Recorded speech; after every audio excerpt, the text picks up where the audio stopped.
que a gente vai falar um pouco, vamos dar início à nossa aula, que a gente vai falar um pouco sobre a introdução da reflexologia, como é que ela surgiu, como é que ela ressurgiu lá na década de 20 e 30 e se mantém até os dias atuais, até a homologação, né, através da portaria 849 de 2017, com ela como práticas integrativas, certo? Então, eu vou colocar aqui, né, eu vou colocar aqui os slides para a gente dar uma olhada. Então, essa disciplina, ela tem a previsão de início da disciplina no dia 7 de agosto, né, segunda-feira, e o término até o dia 13 de agosto, certo? Na qual a gente vai ver um pouco sobre o histórico da técnica, as suas indicações, conceitos, contraindicações também da técnica, ok? Então, o conceito de reflexologia ou reflexoterapia, como era conhecido, né, lá desde a portaria 849, nada mais do que uma técnica que a gente utiliza zonas, né, que são como se fossem espelhos de nós mesmos, né? Então a gente tem dentre essas pequenas áreas as mãos, né, através da reflexologia das mãos, os pés também, a gente tem a orelha, a gente utiliza outros microsistemas para, por exemplo, como parte de diagnóstico, a íris com a iridologia, e aí vai, né?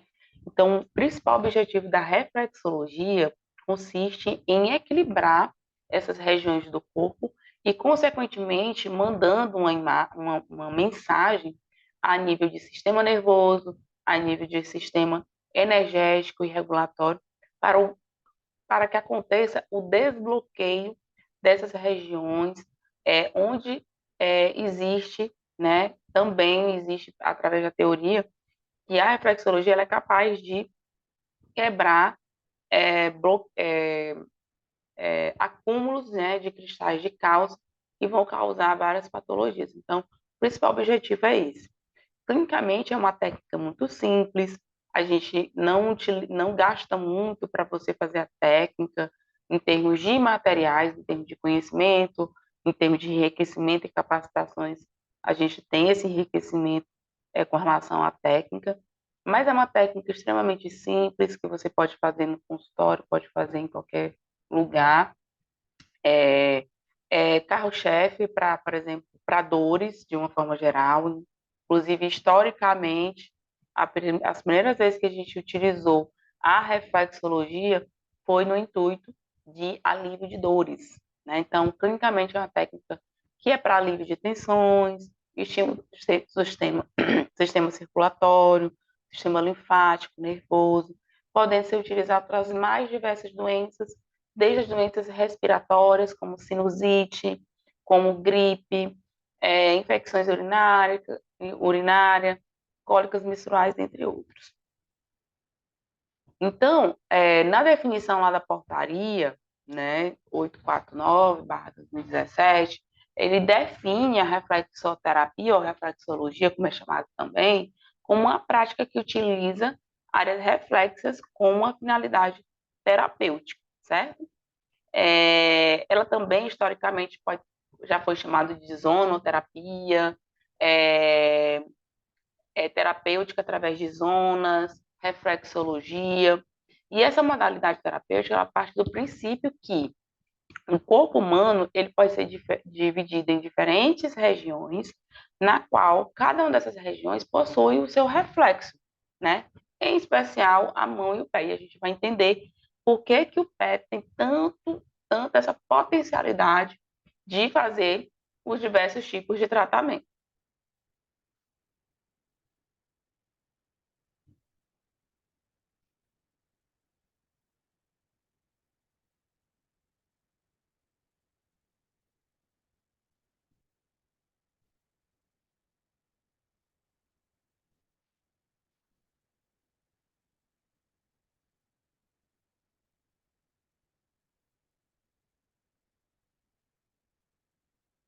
parada aqui no programa, mas eu vou abrir novamente aqui. Eu estou tendo esse problema.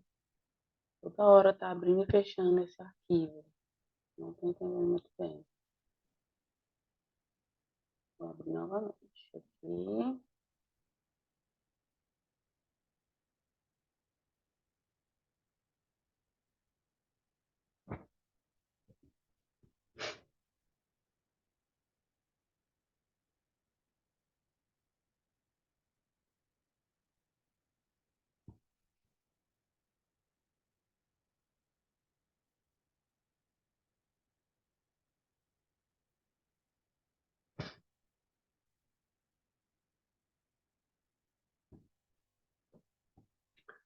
Então, a reflexologia, ela também é conhecida, a reflexoterapia também é conhecida como reflexologia, né? E aí ela divide o pé em diversas regiões. Então, por que que o pé, né? Por que que o pé ele foi escolhido nessa parte dessa terapêutica? Ele é escolhido porque o pé ele possui cerca de 72 mil terminações nervosas. E não só isso. Existem vários tipos de receptores, receptores táteis, receptores para pressão, receptores para a sensação de frio, calor, né? Tato fino, tato grosseiro. Então, acaba que ele é uma região que é riquíssimo para a gente fazer, né, para receber esse tipo de tratamento. E o que que acontece, né, na verdade? A principal resposta da reflexologia é via sistema nervoso, né? Então, tem outros tipos de explicações também, através desse desbloqueio energético, porque a gente vai ver que existem vários tipos de visão. Existe a visão lá da década de 20, que foi com a doutora Eunice, que foi uma fisioterapeuta, que aperfeiçoou os estudos do primeiro médico, que foi um médico otorrinolaringologista, que, na verdade, trouxe à tona novamente essa técnica, porque, na verdade, é uma técnica milenar. E aí existem várias explicações. Uma das explicações é que, devido a essa quantidade de terminações nervosas, esses sinais eles acabam sendo enviados a nível do sistema nervoso e causando várias respostas em cadeias, né, nervosas, hormonais, causando a sensação, por exemplo, de bem-estar, a diminuição da ansiedade, de dores, de uma forma geral. Então, assim, o pé, ele tem uma ligação direta lá com o sistema nervoso central, que ele percorre todo esse caminho, né, que a gente vê aqui através das imagens, que existe essa malha, né, que liga o pé até a nível de sistema nervoso, e aí, através desses desbloqueios, que pode ser desbloqueios através desses campos eletromagnéticos, ou então desses campos energéticos, depende da visão de quem se utiliza a técnica de reflexologia podal, porque ela sofreu várias alterações ao longo do tempo. Então, aquilo ali vai também aumentando a circulação sanguínea, que é um dos problemas de problemas, né, doenças crônicas de uma forma geral, é a estagnação, por exemplo, do sangue. Então, quando a gente faz lá o estímulo na planta do pé, a gente também faz esses desbloqueios e ajuda em vários processos patológicos, tá bom? Então, como eu já disse para vocês, lá na década de 20, né, quando o Dr. William, né, Fitzgerald, né, ele redescobriu, né, a reflexologia. Na verdade, essa técnica já tem data, registro de 3.000 anos antes de Cristo. Vários povos se utilizaram dessas técnicas.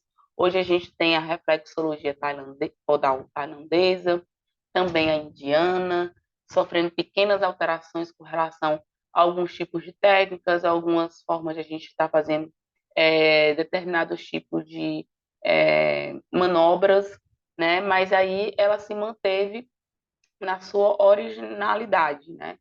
Então, assim, mas os primeiros povos que se utilizaram da reflexologia podal foram os povos chineses da antiguidade. E aí, em meados do século XX, uma equipe de médicos começou novamente a estudar sobre a reflexologia. Então, chegou, né, no momento que a gente chama de reflexologia moderna. E nessa reflexologia moderna, eles começaram a fazer mapeamentos do pé e também fazendo uma analogia com partes do corpo, né? E aí, através desses estímulos, esses efeitos, eles tratavam regiões distantes através de efeitos reflexos que eles denominaram de zonoterapia. Inicialmente, esse tratamento era para analgesia, né? Inicialmente utilizado exatamente para tratamento de dores, de uma forma geral. E aí, o cirurgião otorrinolaringologista norte-americano, chamado William Fitzgerald, ele elaborou um trabalho falando sobre a capacidade dessa técnica poderia causar nas vidas dos pacientes, sendo uma terapia complementar. E aí ele inicialmente chamou essa terapia de terapia zonal. Esse mapa não é um mapa que a gente vê hoje, que é com o pé, com o formato os dedos, são referências em relação às partes da cabeça, essa parte dos metatarsos, essa parte do tórax, no meio do pé, o abdômen e na parte do calcâneo, a pelve. Não foi dessa forma, né? Inicialmente, ele fez um mapeamento o pé em zonas longitudinais, né? E que a gente fazia o desbloqueio, que ele chamava que esses bloqueios não eram só energéticos, não eram só a nível eletromagnético, eram também a nível físico, porque tinham bloqueios, né? Tinham cristais de cálcio que eles se aglomeravam no pé e, às vezes, né, esses cristais, eles causavam diversos tipos de doenças, tá certo? Então, essas zonas eram longitudinais, eram referências no pé e no corpo, né? E aí, de acordo com a gente fazer o estímulo nessas zonas longitudinais, efeitos corporais eram produzidos.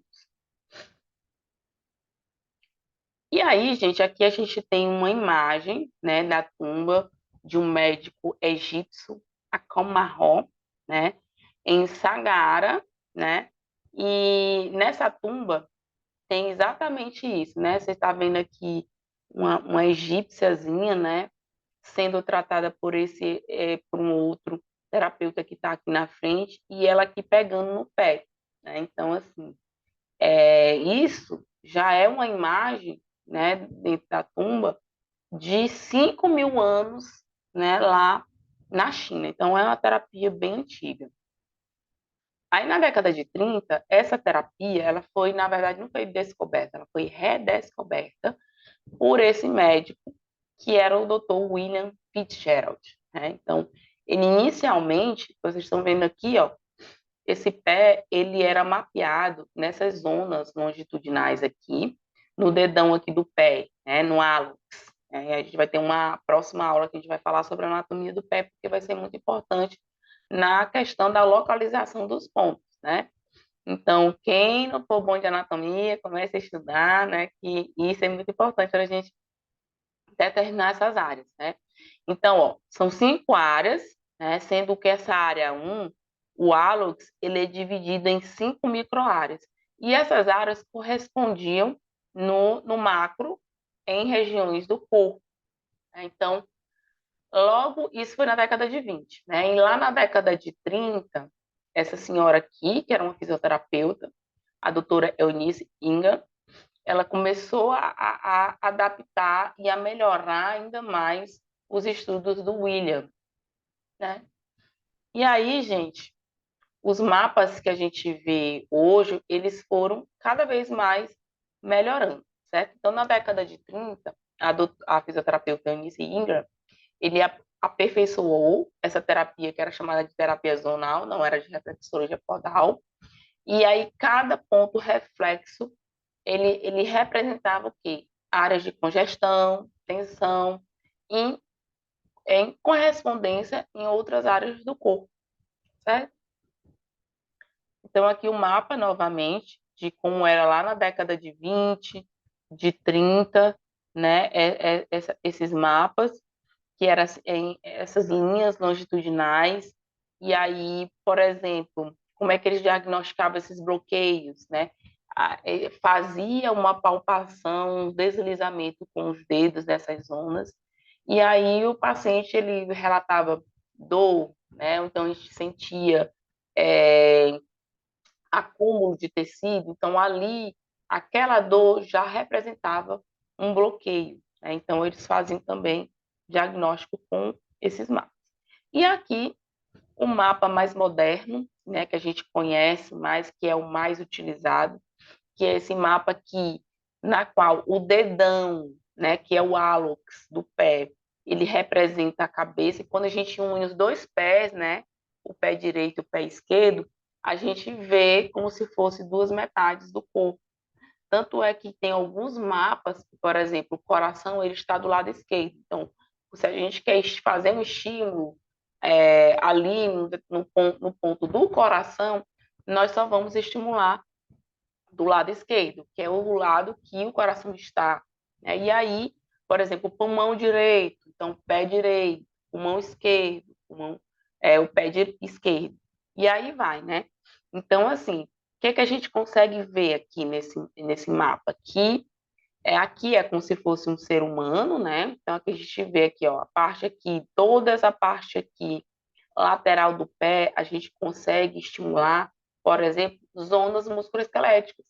Então, se chegou aqui um paciente que está com dor no ombro, eu vou estimular aqui perto aqui do calcâneo do paciente e vou fazer esses estímulos, né?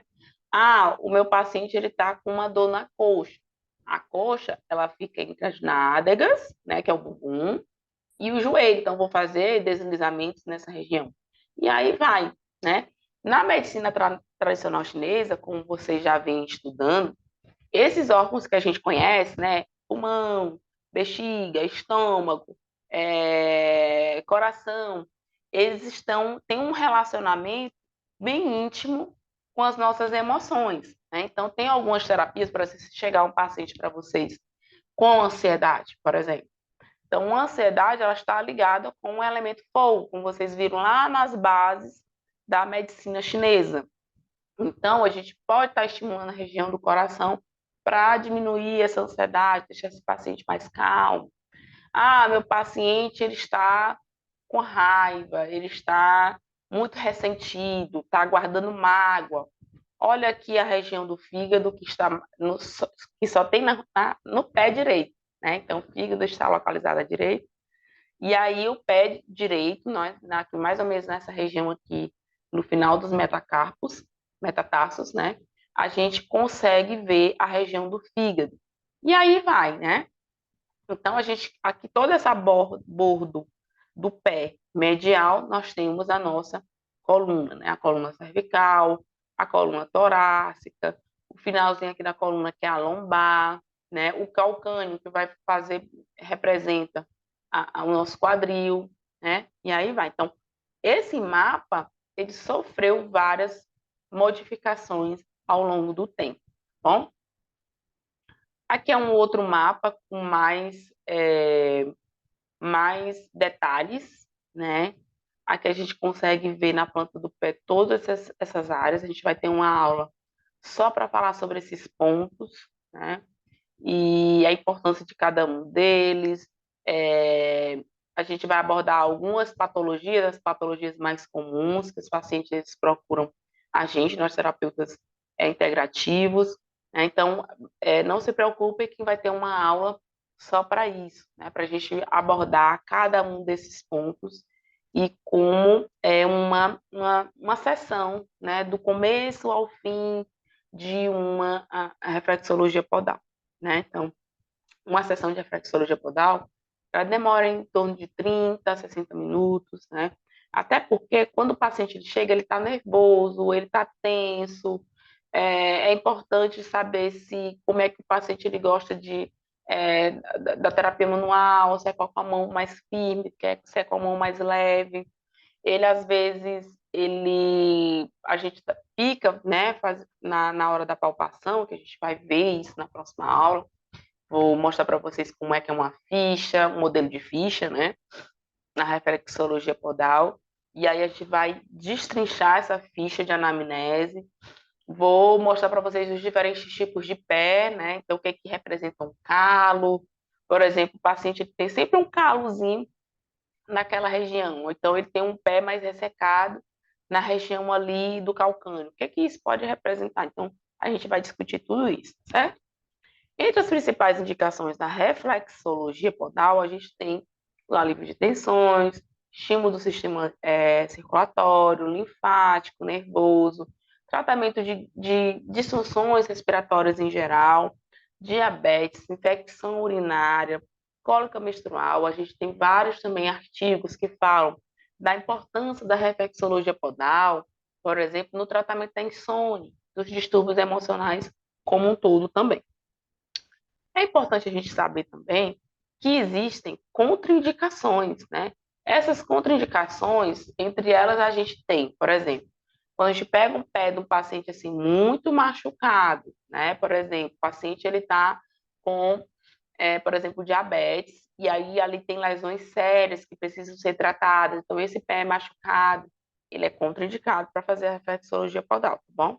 Muito embora exista indicação, né? Na diabetes, mas se esse pé estiver muito lesionado, ele precisa primeiro ser tratado para depois ele ir para uma sessão de reflexologia podal. Tá bom? Pacientes que usam marca-passo, por quê? Porque uma dos efeitos terapêuticos da reflexologia podal é mexer com a circulação sanguínea, né? Então, assim, a gente pode causar uma alteração aí no paciente. Pacientes que apresentam alergia de pele, dermatites, varizes expostas. Professora, varize no pé? Existe paciente que tem varizes, aquelas varizes assim, aquelas vezes bem esverdeadas, arroxeadas, aquilo ali quando a gente vai fazer a estimulação de um determinado ponto incomoda. O paciente ele pode sair com mais dor do que quando ele chegou, né? Então, assim, é contraindicado. Paciente com risco de trombose, porque a gente pode, a massagem, de uma forma geral, ela alivia as tensões, ela estimula a circulação sanguínea, então a gente pode deslocar esse trombo, e aí pode causar para o paciente um AVE, um problema no coração sério, porque a gente deslocou esse trombo, virou embolia e o paciente pode ter um problema sério. E aí, quando eu falo de gestante, a gente tem que ter um pouco de cuidado quais são as regiões que a gente vai estimular e em que momento essa gestante está.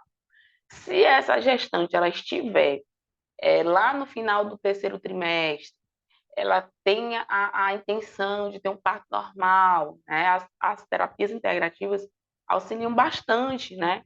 Nessa facilitação desse parto. Se for nesse sentido, a gente pode sim fazer reflexologia podal.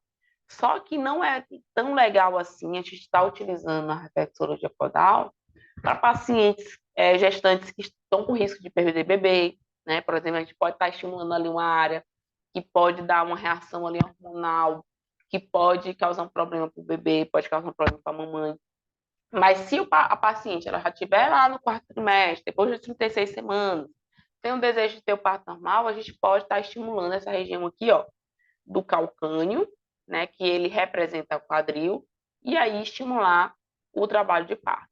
Eu peguei aqui esse trabalho, bem interessante, né, de Levi e colaboradores, né, um trabalho de 2020, né, que ele fala dos benefícios da reflexologia podal na questão da diminuição da ansiedade de gestantes, né? Gestantes estão ali perto de ter o bebê, então a ansiedade cresce bastante, a gestante ela fica em dúvida se vai dar conta daquele trabalho, de como é que vai ser o puerpério dela, se ela vai conseguir cuidar do bebê dela. Então, existe muita ansiedade e essa ansiedade ela atrapalha bastante todo o trabalho de parto. Então, eu peguei esse trabalho aqui que falava que existe o alívio, né, da ansiedade moderada grave, podendo até encurtar o trabalho de parto, porque a gente, principalmente de mulheres que estão tendo o seu bebê pela primeira vez, que a gente chama de primíparas, bom?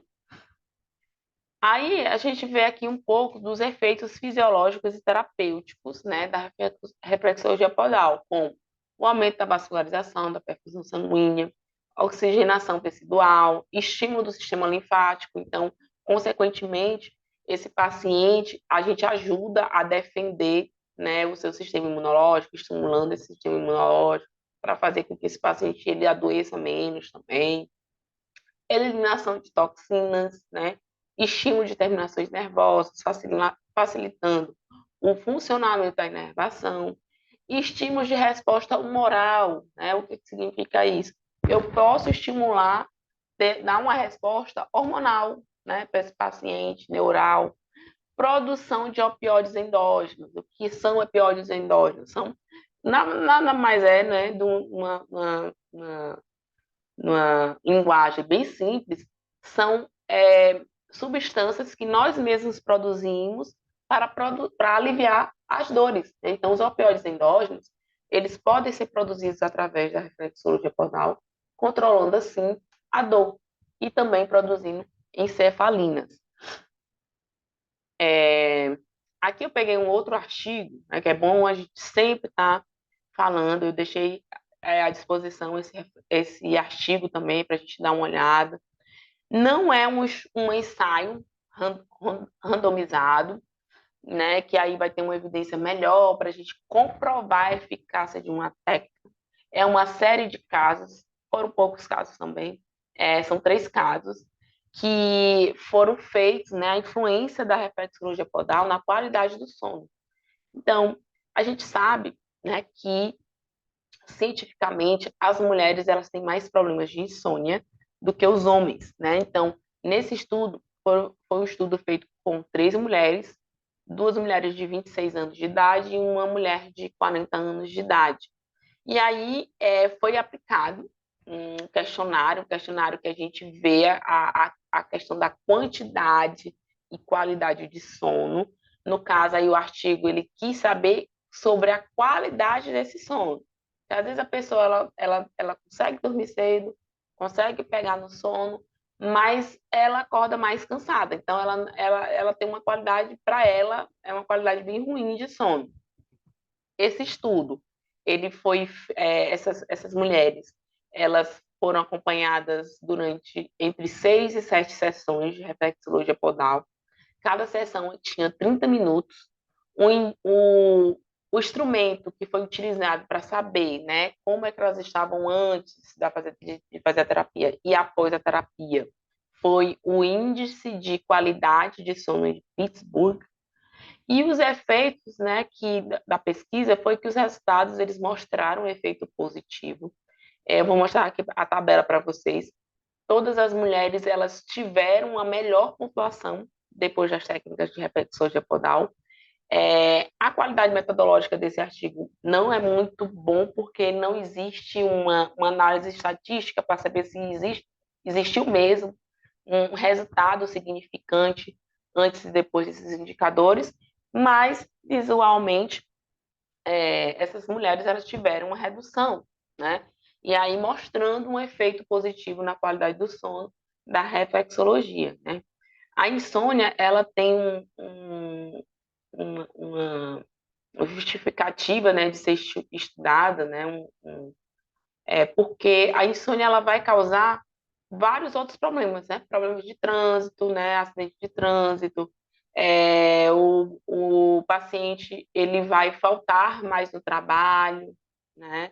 Ele vai ter outros problemas ocasionados por essa noite ruim de sono, como problemas cardíacos, problemas neurológicos também. Enfim, então a insônia ela leva a propensão de 6 a 7 vezes maior que esse usuário ele vá procurar o serviço de saúde, às vezes não é pela insônia, é por outros problemas também, é porque ele adoece mais, porque o sono ele ajuda a fazer essa faxina de toxinas, deixando o nosso corpo adequado para o próximo dia. Então, assim, vários dias dormindo mal vão causar outro tipo de problema. Então, esse paciente com insônia, ele tem uma propensão de 6 a 7 vezes ir mais ao posto de saúde para procurar serviço do que uma pessoa que dorme bem. Então, o indicador é esse, né? O indicador ele faz várias perguntas a hora que o paciente ele vai para a cama, quanto tempo que ele leva para cair um sono, quantas horas de sono que ele está tendo, a média de horas de sono. Eu vou deixar também esse questionário para vocês também aplicarem com alguém e no próximo módulo, né, que a gente começar a aplicar as técnicas de reflexologia podal, vocês fazerem, né, uma aplicação de uma técnica e aí depois perguntar para a pessoa se ela dormiu melhor ou não. É interessante, né? Então, ele vai ter várias perguntas, eles vão ter 7 dimensões. Nessas 7 dimensões, o paciente ele pontua de 0 a 3, sendo que quanto mais próximo de 0, melhor o sono. Quanto mais próximo de 3, ruim. Então, se eu tenho um paciente que eu apliquei esse indicador e o paciente ele teve um resultado próximo de 21, ele tem um péssimo, péssimo sono, né? E aí eles aplicaram esse questionário, né? Então, são esses 7 componentes aqui, mas o objetivo do artigo era saber a qualidade do sono. Então, a gente perguntava, né? Eles perguntavam no final das 7 sessões de reflexologia podal, como é que estava a qualidade desses pacientes. E das 3 pacientes, 2 disseram que melhorou muito, muito, muito a qualidade do sono. Só uma que a qualidade do sono não melhorou. Então, quais foram os pontos utilizados? A gente vai discutir mais na próxima aula, mas eu entendi aqui nesse artigo que foi mais uma técnica mais relaxante, né? Então, aqui ela até descreve, né, que as técnicas utilizavam mais estímulos de pressão na região das articulações dos dedos, nas laterais do pé, né? Que aí a gente vai fazer todo um relaxamento do sistema músculo-esquelético do paciente. E aqui são os resultados, ó. A voluntária, a primeira voluntária pontuou 11, né? Então, mais próximo de 21, pior. A segunda voluntária, ela pontuou 13 pontos e essa última aqui de 26 anos pontuou 15. E aí, no final, ó, dessa primeira voluntária, pontuou 4, 5, essa daqui 0. Então, melhorou drasticamente após as técnicas de reflexologia podal. Então, é interessante que vocês leiam artigos, né? Que vocês leiam conteúdos de artigos de qualidade para vocês verem que pontos foram esses, né? Como é que foi feito a técnica, tá certo? E aí, na nossa próxima aula, a gente vai adentrar, detalhar mais esses tipos de mapa, cada um desses pontos, como é que funcionam essas zonas reflexas, como é que a gente vai aprender, relembrar a anatomia do pé, porque a gente vai ter lugares, né? Que, ó, gente, esse ponto aqui, ele fica logo aqui abaixo do terceiro metatarso, né? Então, assim, a gente tem que relembrar, né, a anatomia de superfície, né, para a gente fazer essa palpação desses pontos da maneira correta. A gente vai ver como é um exame físico, como é que é uma anamnese, com base na reflexologia podal, para a gente ver o passo a passo de uma sessão de 30 minutos, né, de até 30 minutos ou até 1 hora de reflexologia podal, tá bom? Então, eu me despeço aqui, né, de vocês e até a próxima aula.